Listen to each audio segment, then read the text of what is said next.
Drone here, and I'll give you a pan of where I am. Essentially, this is where you should be if you're flying a drone, especially if you're inexperienced or you're a new flyer. You have no interference here. Obviously, you do have 2.4 gigahertz flying around a little bit, but not as congested as you would if you were in the middle of this small town, let alone a large city. As you can see, I have bubble wrap on my battery. You can't plug it in and then put the battery in. It won't work, so you have to put the battery in and then plug it in. This is a modded battery. This isn't the stock battery. This is the Bugs 3's battery, wrapped with a little bit of bubble wrap. That way it stays in there, and it does stay in there. The button I just showed you is how to start and stop video. If you just press it once, it's going to take a picture.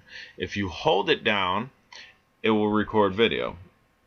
The red button is how you start the motors. You press that, motors will fire and start spinning, and then all you have to do is throttle up and she will go up.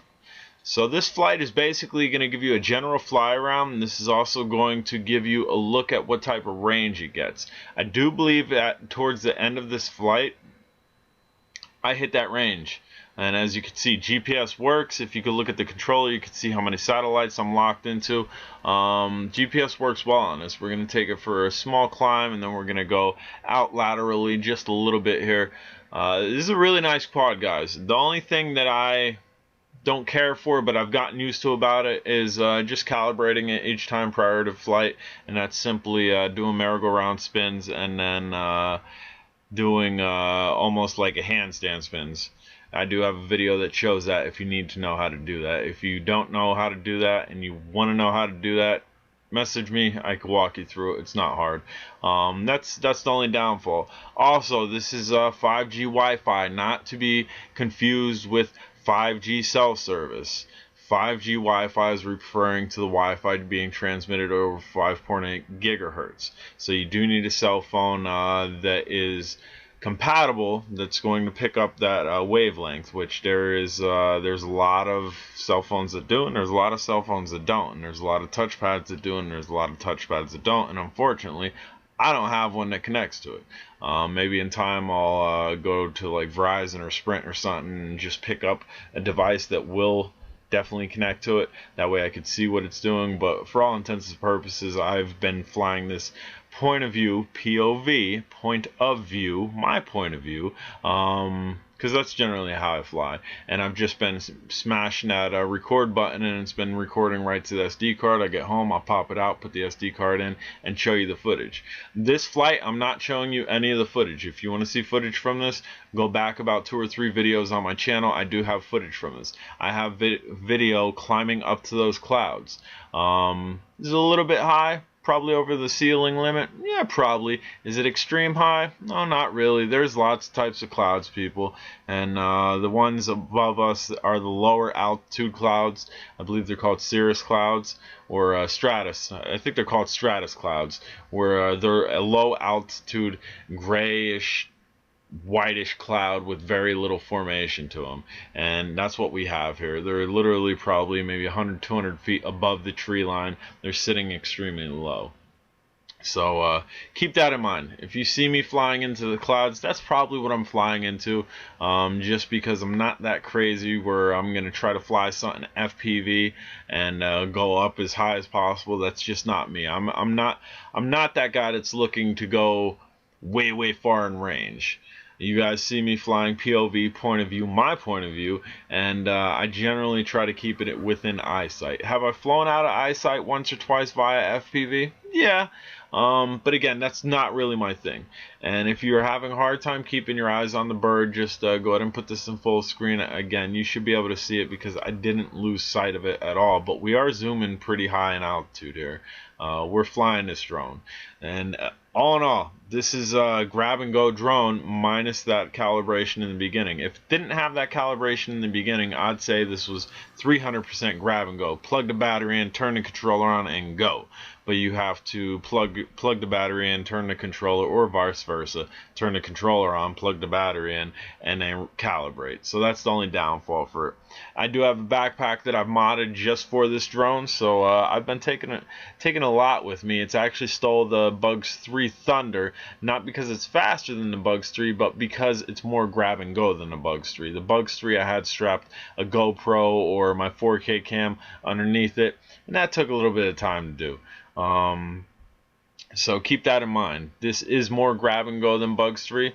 Bugs 8 is pretty much grab and go. You don't need to do any type of calibration with that. You just plug it in and you fly. So keep that in mind. That is a 720p camera, which is 5.8 gigahertz to go to FPV goggles. This is 5.8 gigahertz that goes to Wi-Fi. The FPV goggles will not pick it up. I did just try that prior to doing the voiceover on this. So keep that in mind. Again, guys, I have this up there. This thing likes to climb. It's a very nice bird. The look on it, you have three options. You can go with the base model, which I believe is white, or you can go with the higher model, which is what I have, which is either black or red.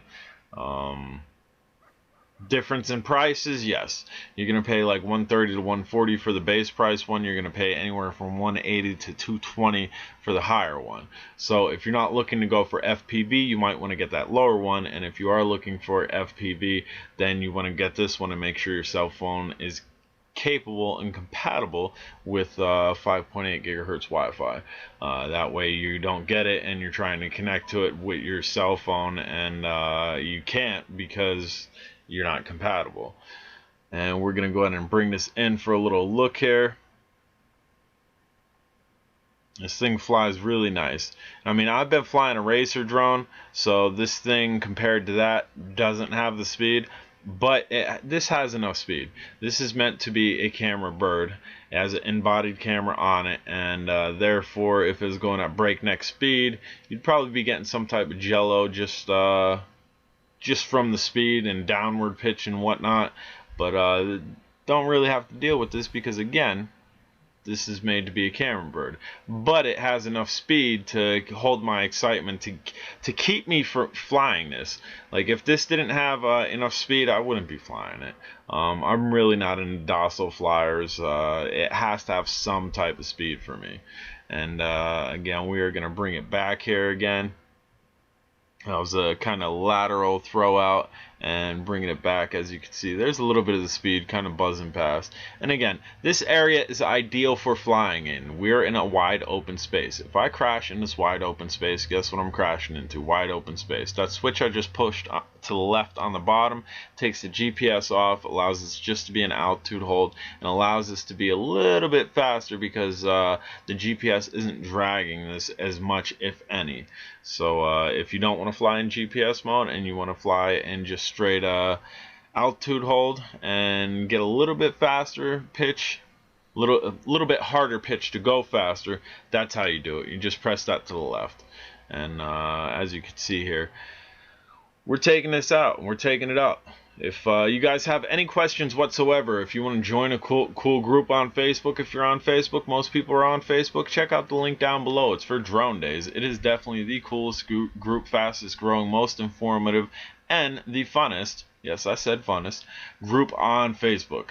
It's a lot funner, and I did say funner, than most other groups on Facebook. So if you're a part of a group on Facebook and it's kind of lackluster and you're looking for something that's a little bit funner, I did say funner again, check out the link down below.